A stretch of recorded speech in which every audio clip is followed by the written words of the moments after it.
بکنید میتونید پیامک بدید به شماره پیامکی 105702.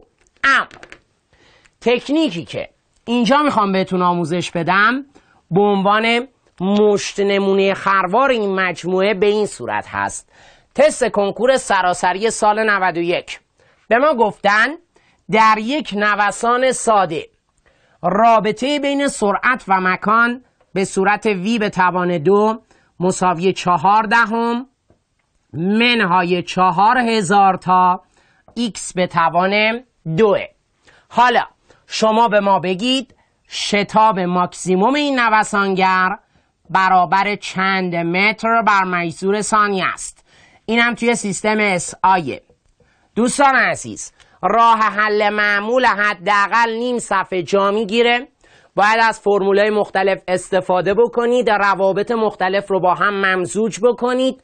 اگر خطا نداشته باشید بعد از صرف کلی زمان و انرژی و کسل شدن به جواب سوال خواهید رسید. اما راهکارهایی که من توی این مجموعه ارائه دادم تمامی تست‌های کنکورهای سالهای اخیر رو که مفهومی هستند رو زیر 20 ثانیه حتی بعضا با نگاه از پا در میاره. تکنیک چیه؟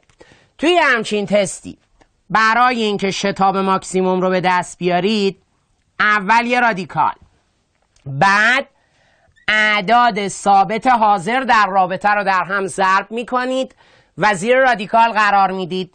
14 ضرب در 4000 میشه 1600. رادیکال 1600 برابر میشه با 40 متر بر مجذور ثانیه و تمام فوق‌العاده ناب منحصر به فرد و کولاک. بریم سراغ بررسی یک نمونه دیگه. به ما گفتن در SI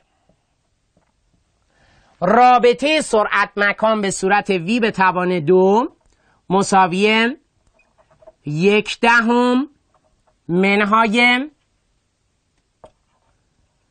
4000 تا x به توان 2. شتاب ماکسیموم برابر چند متر بر مجذور ثانیه است. سریع به من بگو. اول یه رادیکال، بعد اعداد ثابت رو در هم ضرب کن. 1/10 ضرب در 4000 میشه 400. رادیکال 400 میشه 20 متر بر مجذور ثانیه و تمام. فوق‌العاده ساده و آسان. اما پل ارتباطی ما و شما برای اینکه بتونید پیامک